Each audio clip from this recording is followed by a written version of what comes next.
ভেবেছিলাম যে কত আনন্দ করব। বছরের প্রথম দিন সবাই তো চায় যে মনের ভিতরে একটু আনন্দ নিয়ে সারা দিনটা সুন্দরভাবে যাতে কাটানো যায়।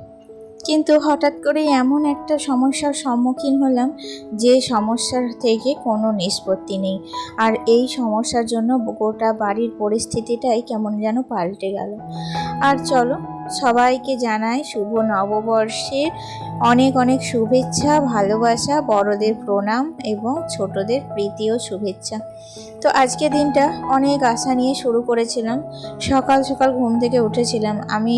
কালকে রাত্রিবেলায় আমি জানো তো ফোনে অ্যালার্ম দিয়ে রেখেছিলাম যে আজকের দিন খুব খুব সকালে উঠে সংসারের প্রত্যেকটা কাজ খুব খুব সকালেই কিন্তু সেরে কমপ্লিট করব।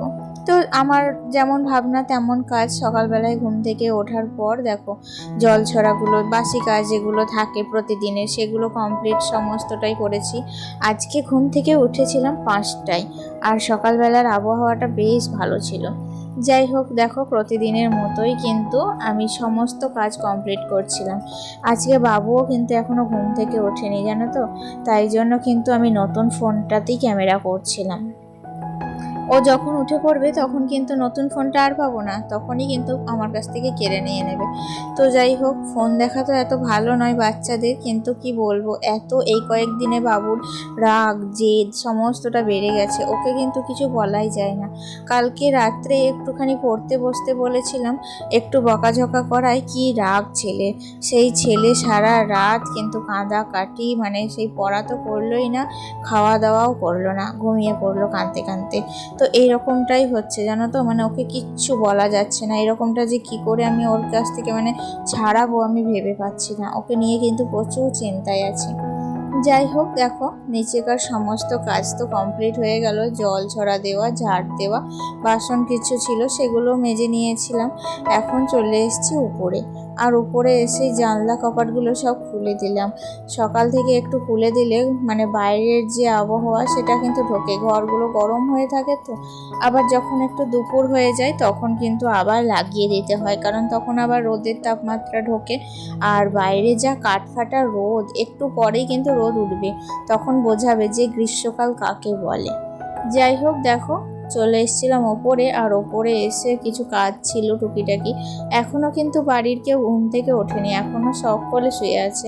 আর চারিদিকের পরিবেশটা কিন্তু বেশ নিস্তব্ধ, স্নিগ্ধতা, বেশ একটা ঠান্ডা আবহাওয়া, ভালোই লাগছিল। তো তোমাদের যেটা বলছিলাম যে সমস্যার সম্মুখীন হয়েছিলাম, সারাদিন তো ভালোই কাটছিল। তো আমার একটা ননদ ছিল, তোমরা জানো না, আমার হাজবেন্ডরা একটা, আর আমার ননদরা হচ্ছে 7টা। তো 7টা বোনের একটা ভাই আর কি। যাই হোক, তো 7টা ননদের মধ্যে আমার ছোট ননদের বিয়ে হয়ে গেছে। তো বিয়ে হওয়ার পর ছোট ননদের তো একটু সমস্যা হয়েছিল। প্রথম পক্ষের হাজবেন্ডটা একটু সমস্যা করেছিল, তো সেখান থেকে ছাড়াছাড়ি ডিভোর্সটা হয়ে গিয়েছিল। তারপরে আবার কিন্তু দ্বিতীয় পক্ষর একটা বিয়ে হয়েছিল। তো সেখানে না এখন আবার নতুন করে একটা অশান্তি হয়েছে। তো সেখানেও প্রত্যেক দিন নারী নির্যাতন, প্রত্যেক দিন উঠতে বসতে কথা শোনানো, এই রকম টাইপের। তো এক একটা মেয়ের জীবন কত কষ্ট করেই না কাটছে, তাই না? সেই সমস্ত কষ্ট তাদেরকে মুখ বুজে সহ্য করতে হচ্ছে। তো এরকম পরিস্থিতির মধ্য দিয়ে তারা কিভাবে থাকবে, কিভাবে বাঁচবে বলো তো? তার মনের মধ্যে যে কী ঝড় বয়ে চলছে সেটা কিন্তু সেই জানে। কাউকে সেটা প্রকাশও করতে পারছে না, এবার কাউকে কিছু বলতেও পারছে না। তো যাই হোক, দেখো সেই ভালো মতোই চলছিল। চলতে চলতে হঠাৎ করে আজকে ফোন এসে বলে যে আমাকে প্রচণ্ড বাড়িতে যেরকম ঝগড়াঝাটি অশান্তি হয় আর কি, সেরকমই। তো কাঁদতে কাঁদতে হঠাৎ করেই ফোন করে। তো যাই হোক, শুনে বাড়ির পরিস্থিতিটাও ধরো একটু পাল্টে গেল। খুব আনন্দ করছিলাম সকাল থেকে। অতিরিক্ত আনন্দ করলে বলে না যে অতিরিক্ত হাসলে কাঁদতে হয়, সেই রকম পরিস্থিতি। অতিরিক্ত আনন্দ করছিলাম, তো সেই জন্য দেখো একটা দুঃখের মুহূর্ত চলে এলো। এখনো পর্যন্ত কিছু হয়নি। আমি যে ঘটনাটা বলছি তোমাদের, সেটা হয়েছিল দুপুর 3টে, সাড়ে 3টের দিকে। তো যাই হোক, এখন কিন্তু আমি তোমাদের সাথে শেয়ার করে দিলাম, কারণ কি বলতো, বিকেলের পর থেকে আর কোনো রকম ভিডিও তো শ্যুট করতে পারিনি, কারণ ওই রকম বাড়ির পরিস্থিতি, তখন কি আর ভালো লাগে ভিডিও শ্যুট করতে, না তখন কোনো এনার্জি থাকে আর। যাই হোক, তাই জন্য কিন্তু এখনই বললাম, এরকম একটা পরিস্থিতি হয়ে গিয়েছিল। তো তারপরে ফোন করাতে তাকে মানে একটু মানে কথাবার্তা বলা হলো, তাকে মানে বলা হলো যে মানে কয়েকদিনের জন্য আমার বাড়ি চলে আসতে। দেখো, সংসারে থাকতে গেলে অশান্তি তো হয়, তো অশান্তি একবারেই যখন প্রচণ্ড মাত্রায় চলে যায়, একটা মেয়ে কখন ফোন করে যখন সে অতিরিক্ত মানে সহ্য শক্তি থেকে সীমা পার হয়ে যায়, তখনই তো সেই মেয়েটা মানে তার সহ্য শক্তি হারিয়ে ফোন করতে বাধ্য হয়, তাই না? আমার মনে হয় ওর সাথেও ঠিক তেমনটাই হয়েছিল। তো মানে সমাধান তো কিছুই পাওয়া যাচ্ছে না, কি সমস্যার সমাধান হয়ে যাবে? তো মানে গ্রামের কথা ভেবে, পাড়া প্রতিবেশী 5টা লোকের কথা ভেবে কিন্তু আমাদের মুখ বুজে সবটা সহ্য করতেই হয়, কিছু করার নেই। তো সেই রকমই এটাও কিন্তু মেনে নিতে হবে। এখন দেখা যাক কী পরিস্থিতি হয়। এখন আমাদের বাড়ির পরিস্থিতিটা ধরো একটু মানে আনন্দ করছিলাম তো মনটা খারাপ হয়ে গেল। যাই হোক, আমি এখন সকালে দেখো ঘরগুলো একটু মোছামুছি করছিলাম, মানে পয়লা বৈশাখ, আজকে নববর্ষের প্রথম দিন। বাড়ি ঘর সবসময় পরিষ্কার পরিচ্ছন্ন তো রাখি, আর আজকের দিনে যদি আমি অগোছালো করে রাখি তাহলে তো ভালো দেখায় না। তাই জন্য দেখো সকালবেলায় উঠেই কিন্তু কাজগুলো সারতে বেশ ভালো লাগছিল সকালবেলায়। কেন বলো তো? মানে অন্যান্য দিন কি করি, দুপুরবেলায় করি, তো তখন কেমন একটা গরম আবহাওয়া থাকে, আর আজকে বেশ ঠান্ডা ঠান্ডা। সকালবেলায় দেখবে ওয়েদারটা মানে দুপুরের দিকে যত রোদ বাড়ে তত কিন্তু ওয়েদারটা মানে হিট বেশি বাড়ে, তাপমাত্রা। আর সকালের ওয়েদারটা সবসময় একটু ঠান্ডা, একটু স্নিগ্ধ শীতল নিস্তব্ধতা, তো এই সময় কাজ করতে কিন্তু ভীষণ ভালো লাগে। যাই হোক, আর গ্রীষ্মকালে সকাল সকাল কাজ করাটাও কিন্তু খুবই ভালো। তারপর দুপুরবেলায় তুমি রেস্ট নিতে পারো, দুপুরবেলায় তুমি সংসারের অন্যান্য টুকিটাকি কাজ করতে পারো। কিন্তু যত চাপের কাজ, যত ভারী কাজ, সেইগুলো যত সকাল সকাল সারবে তত কিন্তু তোমার দেখবে দিনটা স্মুথলি কাটবে। আমি কিন্তু আজকে সেটাই করেছি। আবার সবাই কি বলে জানো তো? সবাই বলে যে বছরের প্রথম দিনটা যেমন কাটবে সারা বছর নাকি ঠিক তেমনভাবেই কাটে। জানি না এটা কথার কথা কিনা, কিন্তু আমি চেষ্টা করি বছরের প্রথম দিনটা যাতে ভালোভাবে কাটাতে পারি, আমার সংসার যাতে সারা বছর এভাবেই আনন্দ হাসি আহ্লাদ করে আমরা কাটাতে পারি, এটাই যাতে চেষ্টা করি, সবাই যেটা চায় আর কি। তা পয়লা বৈশাখে দেখো আমার বাগানে কত ফুল ফুটেছে, জিনিয়া গাছগুলো এত সুন্দর কালার। মানে গত বছর লাগিয়েছিলাম সাদা খয়েরি, বেশ কালারগুলো ভালো ছিল। এই বছরকার কালারগুলো যে খারাপ তা বলবো না, বেশ ভালোই লাগছে। তবুও কি বলতো, সাদা আর মানে সাদা ফুলের একটা মাধুর্য আলাদা, তাই না? সব জায়গায় দেখবে সাদা জিনিসটা বেশি ভালো লাগে। তো যাই হোক, এদিকে জবাও ফুটেছিল 3-4 রকমের, আর ফুটেছিল করবী। আস্তে আস্তে মনে হয় করবীগুলো প্রচুর ফুটবে, দেখা যাক কি হয়। তো আমি তো দেখলাম সারা দিন যেমন ধরো আমরা আনন্দ করব, তেমনই আমার গাছগুলোকে যত্ন নেব না তাই কখনো হয়? তো আমার গাছগুলো হচ্ছে তো আমার প্রাণ। তো দেখো আমি সকালবেলায় সংসারের কাজ কমপ্লিট করে চলে এসেছিলাম ছাদে, আর সব গাছগুলোতে পরিমাণ মতো জল দিয়ে দিয়েছি। কারণ জানি আমি যে বিকেলে আমি আর আসতেও পারি, নাও আসতে পারি ছাদে, কারণ কি বলতো, বিভিন্ন রকম কাজ থাকে, সেই কারণে আর আসা হয় না। তো সকালবেলাতে একবারে গাছে জল দিয়ে তারপরেই নিচে যাব।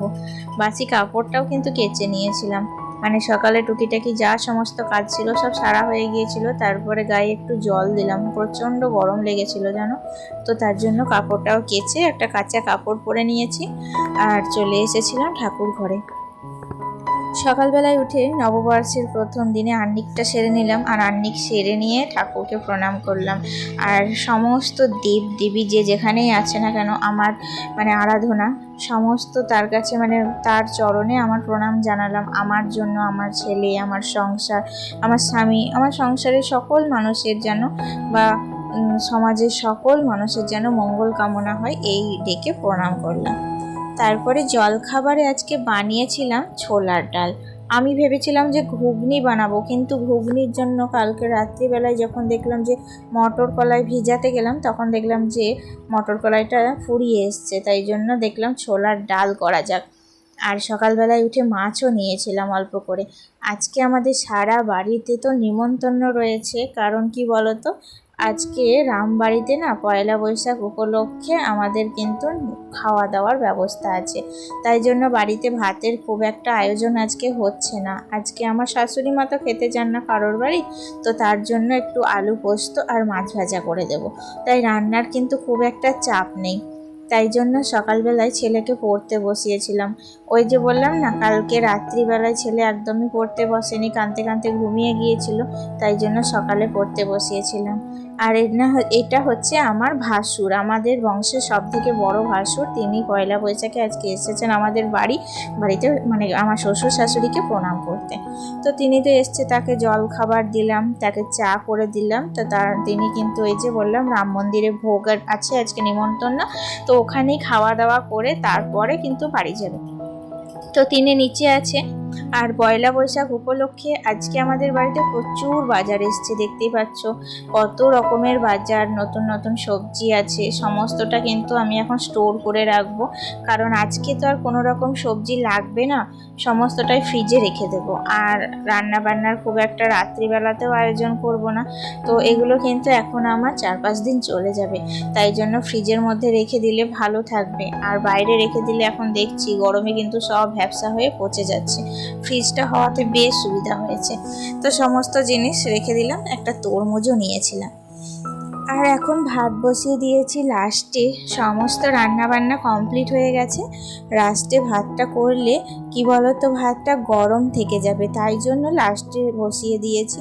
আর তারপরে মাথাতে ভালো করে একটু শ্যাম্পু নিয়ে স্নানও কমপ্লিট করে ফেলেছি। তো এখন কিন্তু বাজছে তোমার 12টা 15। তো এখন আমরা দেখো একটু স্নান টান সেরে নিয়েছিলাম সবাই মিলে, নতুন জামা কাপড় পরে তারপরে চলে এসেছিলাম রাম মন্দির। আমরা তো সবাই মিলে যাচ্ছি, আর আমার শ্বশুর মশাই আর আমার ভাসুর কিন্তু আগেই চলে গেছে। আর ওখানে আমার ননদের বর রান্না করছেন, তাই জন্য কিন্তু ফোনে জেনে নিলাম কখন খাওয়া দাওয়ার আয়োজন হচ্ছে। আগেরবার রামনবমীতে তোমাদের দেখানো হয়নি রামচন্দ্র আর সীতামাকে, আর আজকে দেখো তোমাদের কিন্তু খুব কাছ থেকে দর্শন করিয়ে দিলাম।